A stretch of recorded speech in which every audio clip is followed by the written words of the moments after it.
In today's video, I am going to teach you how to communicate with clients in Clickup. To get started, open Clickup and go to your workspace. From there, head into your team space and land on the overview area. This is a good starting point because it helps you orient yourself before you begin creating new client-facing communication.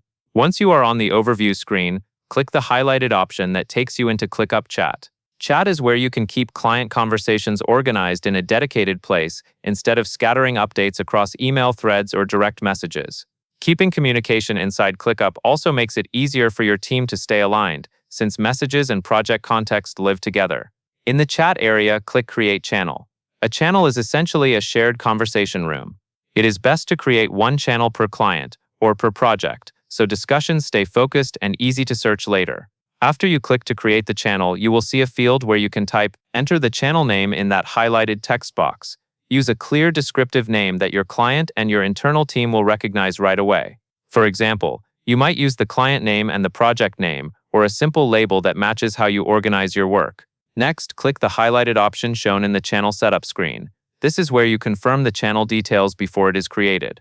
Take a moment to double-check your naming, since a consistent naming style makes it much easier to manage multiple client channels over time. When you are ready, click Create. Clickup will generate the channel and bring you into it, so you can begin communicating in a single, centralized thread. If you see an onboarding prompt, click Skip to move past the extra setup and get straight to the channel. This keeps the process quick and avoids distractions when you are trying to start a client conversation. Finally, click the highlighted area inside the channel to begin interacting there. This is where you will post updates, share decisions, and keep messages tied to the work happening in Clickup. And that covers everything you need to know.